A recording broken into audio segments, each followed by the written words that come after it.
കഴിഞ്ഞ മാസം നടന്നിരുന്ന സാന്റിയാഗോ കോമിക്കോണിൽ നിന്നുമായി പ്രധാനപ്പെട്ട 2 മൂവി അപ്ഡേഷൻസ് തന്നെയാണ് നമുക്ക് ലഭിച്ചിട്ടുണ്ടായിരുന്നത്. ഫാൻസ് വളരെ കാലമായി കാണുവാൻ ആഗ്രഹിച്ചിട്ടുണ്ടായിരുന്ന റയാൻ ഗോസ്ലിംഗിന്റെ ഗോസ്റ്റ് റൈഡറിനോടൊപ്പം തന്നെ ടിച്ചാല ജൂനിയറിലൂടെ തന്നെ ബ്ലാക്ക് പാന്തർ 3ലേക്കുള്ള എൻട്രിയും ഏറ്റവും എടുത്തു പറയേണ്ടവ തന്നെ. എന്തായാലും ഇന്നത്തെ ഈ ഒരു വീഡിയോയിലൂടെ ഈ 2 മൂവീസിനെ പറ്റി നമുക്ക് നോക്കാം. Hi guys and welcome back to the new episode of comic mojo.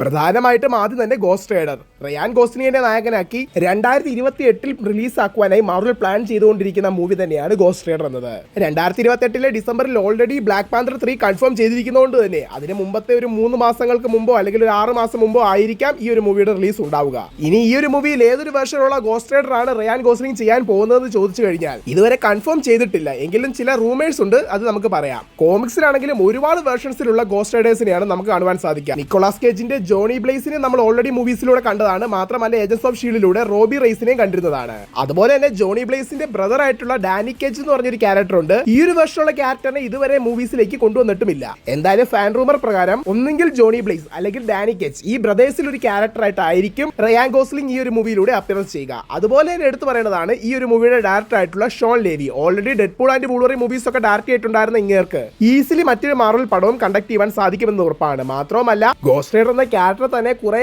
വളരെയധികം ഡേഞ്ചറസ് ആയിട്ടുള്ള പവേഴ്സ് യൂസ് ചെയ്യുന്നതും വളരെയധികം വയലൻസ് എറിഞ്ഞതുമായിട്ടുള്ള ഒരു ക്യാരക്ടറാണ്. അതുകൊണ്ട് തന്നെ ഇതൊരു എയർ സർട്ടിഫിക്കറ്റ് മൂവി ആകുമെന്നതിൽ യാതൊരു സംശയവുമില്ല. അതുകൊണ്ട് തന്നെ ആയിരിക്കാം ഓൾറെഡി മാർവലിൽ ഫസ്റ്റ് R-rated മൂവി എടുത്തിട്ടുണ്ടായിരുന്ന ഡെഡ്പൂൾ ആൻഡ് വൂൾവറിൻ മൂവിയുടെ സെയിം ഡയറക്ടറിനെ ഇതിലേക്ക് കൊണ്ടുവന്നതെന്നും ചിന്തിക്കേണ്ടിയിരിക്കുന്നു. മാത്രമല്ല പുള്ളിക്കാരൻ തന്നെയാണ് ഈ വൺ ഓഫ് ദ പ്രൊഡ്യൂസറായി വരുന്നതും. ആക്ച്വലി ഈ റോളിന് വേണ്ടിയിട്ട് റയാൻ ഗോസ്ലിംഗ് മാർവലിനെ അങ്ങോട്ട് അപ്രോച്ച് ചെയ്ത് ഞാൻ ഈ മൂവി ചെയ്യാം, എനിക്ക് ഗോസ്റ്റായിട്ട് അഭിനയിക്കാൻ താല്പര്യമുണ്ടെന്നും പറഞ്ഞ് തനിക്ക് വേണ്ടിയുള്ള ഏതൊരു കോമിക്കാണ് താൻ അഡാപ്റ്റ് ചെയ്യാൻ ആഗ്രഹിക്കുന്നത് ഉൾപ്പെടെയുള്ള കാര്യങ്ങൾ അങ്ങോട്ട് പോയി മാർവലുമായി ഡിസ്കസ് ചെയ്ത് തന്നെയാണ് ഇപ്പോൾ മാർവൽ ഈ ഒരു പ്രൊജക്ടിന് ഗ്രീൻ ലൈറ്റ് കൊടുത്തിരിക്കുന്നത്. മാത്രമല്ല ഓൾറെഡി റയാൻ ഗോസ്ലിംഗും ഷോൺ ലെവിയും ചേർന്നുകൊണ്ട് ഒരു സ്റ്റാർ വാർസ് പ്രൊജക്ട് നടന്നുകൊണ്ടിരിക്കുകയാണ്. ഈ ഒരു മൂവിയുടെ ഷൂട്ടിംഗ് ഇടയിൽ തന്നെയാണ് ഇവർ ഗോസ്റ്റ് റൈഡറിനെ പറ്റി കൂടുതലായി സംസാരിക്കുന്നതും ഈ ഒരു മൂവി മാർവലിന്റെ അടുത്ത് പോയി പിച്ച് ചെയ്യുന്നതും. മറ്റൊരു ഇൻട്രസ്റ്റിംഗ് ഫാക്ട് എന്താണെന്ന് വെച്ചാൽ ഓൾറെഡി ഇതേ മൂവിയുടെ ഡയറക്ടർ ആയിട്ടുള്ള ഷോൺ ലെവി ഡയറക്ട് ചെയ്തിട്ടുണ്ടായിരുന്ന ഡെഡ്പൂൾ ആൻഡ് വൂൾവറിൻ മൂവിയിൽ നിക്കോളാസ് കേജിന്റെ ഗോസ്റ്റ് റൈഡറിനെ കൊണ്ടുവരുവാൻ ഇവർക്ക് പ്ലാൻ ഉണ്ടെങ്കിൽ തന്നെയും ഒരുപാട് സൂപ്പർ ഹീറോസ് ആയി കഴിഞ്ഞാൽ ഓവർ ക്രൗഡ് ആവും എന്നുള്ള ഒരു ടെൻഷനെ തുടർന്നാണ് ഈ ഒരു ക്യാരക്ടറിനെ ആ ഒരു മൂവിയിൽ കൊണ്ടുവരാഞ്ഞത്. എനിവേ ഗോസ്റ്റ് റൈഡറിന് ഇപ്പോൾ ഒരു സോളോ മൂവി കൺഫേം ചെയ്തിരിക്കുന്നു. ഷൂട്ടിങ്ങുകളൊക്കെ എപ്പോഴും നടക്കുമെന്ന് ഇപ്പോൾ ഇതുവരെ അറിയത്തില്ല. എന്തായാലും അതിന് മുമ്പേ ആ ബ്ലേഡ് പടത്തിന്റെ കാര്യത്തിൽ എന്തെങ്കിലും ഒരു തീരുമാനമായാൽ മതിയായിരുന്നു. ഓൾറെഡി എത്രയോ വർഷങ്ങൾക്ക് മുമ്പ് കൺഫേം ചെയ്തതാണ്.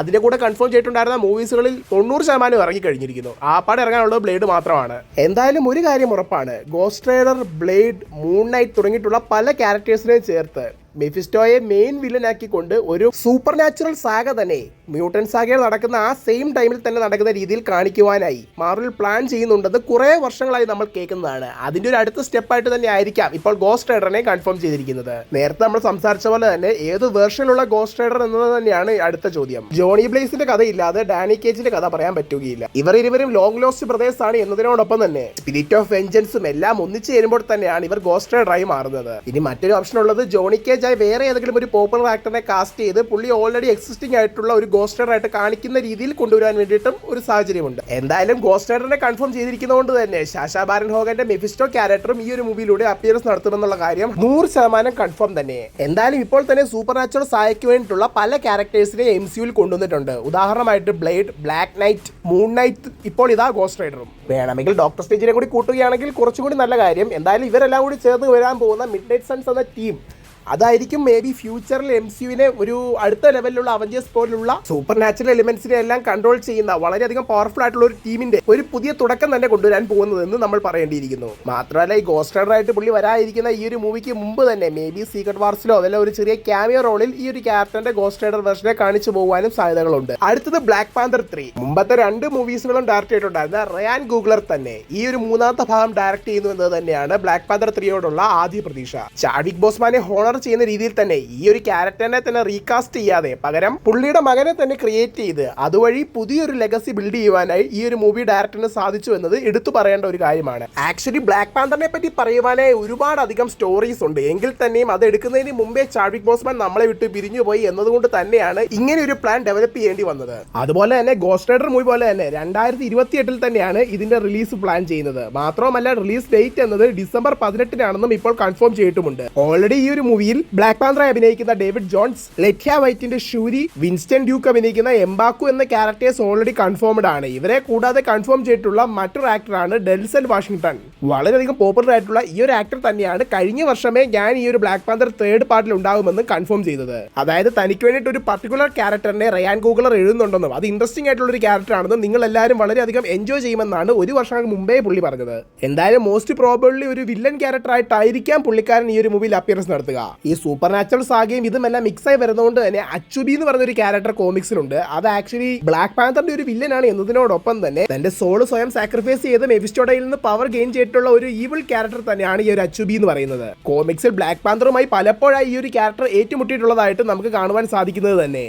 മാത്രമല്ല കോമിക്സിന്റെ ഒരു ഘട്ടത്തിൽ Black Panther king of death ആയിട്ട് മാറുന്നതായിട്ടും നമ്മൾ കാണുന്നതാണ്. ഇതെല്ലാം വെച്ച് കൂട്ടി നോക്കുകയാണെങ്കിൽ മേ ബി ബ്ലാക്ക് പാന്തറും നമ്മൾ നേരത്തെ തന്നെ പറഞ്ഞിട്ടുണ്ടായിരുന്ന മിഡ് നൈറ്റ് സൺസ് എന്ന ടീമിൽ ജോയിൻ ആകുവാനുള്ള സാധ്യതകൾ ഏറെയാണ്. അതുപോലെ തന്നെ സീക്രട്ട് വാർസുമായി ബന്ധപ്പെട്ട് 3-4 ലീക്ക്ഡ് കോൺസെപ്റ്റ് ആർട്ടുകൾ പുറത്തു വന്നിട്ടുണ്ടായിരുന്നു. അതിൽ പ്രധാനമായിട്ടും ഒരു ബ്ലാക്ക് പാന്തർ, അത് യങ് വെർഷനുള്ള ഒരു ബ്ലാക്ക് പാന്തർ തന്റെ കിങ്ഡത്തിൽ നിൽക്കുന്ന രീതിയിലാണ് അതിലൊരു പ്രധാനപ്പെട്ട ഫോട്ടോ ഉണ്ടായിരുന്നത്. മേ ബി അത് ഈ ഒരു സെയിം ആക്ടറിന്റെ തന്നെ ക്യാരക്ടറിനെ അവിടെ ആദ്യമേ ഇൻട്രൊഡ്യൂസ് ചെയ്യുന്ന രീതിയിൽ കാണിക്കുവാനും സാധ്യതകളുണ്ട്. സോ മോസ്റ്റ് ഈ ക്യാരക്ടറെ നമുക്ക് സീക്രട്ട് വാർസ് മൂവിയിലൂടെ തന്നെ ആയിരിക്കാം ഇൻട്രൊഡ്യൂസ് ചെയ്യുക MCUയിലേക്ക്. മാത്രമല്ല കറന്റ് ഈ ഒരു ക്യാരക്ടറിനെ വളരെയധികം യങ് ആയിട്ട് കാണിക്കണം എന്നതുകൊണ്ട് തന്നെ ഓഫ് കോഴ്സ് CGI യൂസ് ചെയ്യുമെങ്കിൽ തന്നെയും വക്കാണ്ട ഫോർ എവർ മൂവിയിൽ വെറും 5 വയസ്സ് മാത്രം ഉണ്ടായിരുന്ന കുട്ടി എങ്ങനെയാണ് ഇത്രയും വളർന്നത് എന്നതിന് വേണ്ടിയിട്ട് മിക്കവാറും ഒരു ടൈം ജംപ് കൊണ്ടുവരേണ്ടതാണ്. മിക്കവാറും ഇൻഫിനിറ്റി വാറും എൻഡ് ഗെയിമിനും ഇടയ്ക്ക് ഒരു 5 വർഷത്തെ ടൈം ഗ്യാപ്പ് കൊണ്ടുവന്ന പോലെ ഡൂംസ്ഡേക്കും അതിനുശേഷം ഇറങ്ങാൻ പോകുന്ന സീക്രട്ട് വാർസിനും തമ്മിൽ എന്തെങ്കിലും ടൈം മാനിപ്പുലേഷനോ ടൈം ഡയലേഷനോ എന്തെങ്കിലും സംഭവിച്ചേ മതിയാവൂ എന്നതിനോടൊപ്പം അങ്ങനെങ്കിൽ മാത്രമേ ഈ ഒരു ക്യാരക്ടറിനെ പ്രോപ്പർ ആയിട്ടും ബ്ലാക്ക് പാന്തറായി, അതും ടിച്ചാലയുടെ മകനായിട്ടുള്ള ബ്ലാക്ക് പാന്തർ വേർഷനിൽ അവിടെ ഫിറ്റ് ചെയ്യാൻ സാധിക്കൂ. ഇനി തൊട്ടടുത്തായി പുറത്തിറങ്ങാനിരിക്കുന്ന അവഞ്ചേഴ്സ് ഡൂംസ്ഡേയും സീക്രട്ട് വാർസും തന്നെയാണ് അതിനുശേഷമായി വരാനിരിക്കുന്ന എൻഡിയർ മാർവലിനെയും പ്രതീക്ഷയായിട്ടുള്ള പുതിയ ആണിക്കല്ലായിരിക്കേണ്ടത്. ഈ 2 മൂവീസുകളിൽ നിന്നും ക്രിയേറ്റ് ആവുന്ന ബേസിൽ നിന്നാണ് ഇനിയുള്ള മാർവലിലെ പുതിയ റീബൂട്ടഡ് ആയിട്ടുള്ള വരുന്ന യൂണിവേഴ്സ് ഡെവലപ്പ് ആവുക എന്നത് 100% ഉറപ്പായിട്ടുള്ള ഒരു കാര്യം തന്നെ. ചുരുക്കത്തിൽ ബ്ലാക്ക് പാന്തർ ആയാലും ഗോസ്റ്റ് റൈഡർ ആണെങ്കിലും MCUവിന്റെ ഫ്യൂച്ചറിൽ വളരെയധികം ഇമ്പോർട്ടന്റ് ആയിട്ട് വരുന്ന 2 ക്യാരക്ടേഴ്സ് ആണ്. എന്തായാലും ഈ 2 ക്യാരക്ടേഴ്സിനെ പറ്റിയുമുള്ള നിങ്ങളുടെ അഭിപ്രായങ്ങൾ തീർച്ചയായിട്ടും കമന്റ് ബോക്സിൽ രേഖപ്പെടുത്തുക. കോമിക് മോജോയുടെ ഒഫീഷ്യൽ ഇൻസ്റ്റാഗ്രാം, ടെലിഗ്രാം, ഫേസ്ബുക്ക് ഗ്രൂപ്പുകളിലേക്ക് നിങ്ങൾ ഇതുവരെ ജോയിൻ ചെയ്തിട്ടില്ല എങ്കിൽ താഴെ ഡിസ്ക്രിപ്ഷൻ ബോക്സിൽ കൊടുത്തിരിക്കുന്ന ലിങ്കുകളിലൂടെ നിങ്ങൾക്ക് ജോയിൻ ആകാവുന്നതാണ്. നിങ്ങൾ എന്റെ ഈ ചാനലിലെ വീഡിയോ ആദ്യമായിട്ടാണ് കാണുന്നതെങ്കിൽ എന്റെ ഈ ചാനൽ നിങ്ങൾ മറക്കാതെ തന്നെ ലൈക്ക് ചെയ്യുക, ഷെയർ ചെയ്യുക, സബ്സ്ക്രൈബ് ചെയ്യുക, കൂടാതെ അടുത്തുള്ള ബെൽ ബട്ടൺ എനേബിൾ ചെയ്യുക. ഞാൻ എപ്പോൾ പുതിയ വീഡിയോ ഇട്ടാലും നിങ്ങൾക്ക് അത് നോട്ടിഫിക്കേഷനായി വന്നു തരുന്നതായിരിക്കും. അതുപോലെ തന്നെ തൊട്ടടുത്തുള്ള ഹൈ ബട്ടൺ കൂടി ഞെക്കി തന്നാൽ കൂടുതൽ സന്തോഷം. Thank you guys and I am signing out from comic Mojo.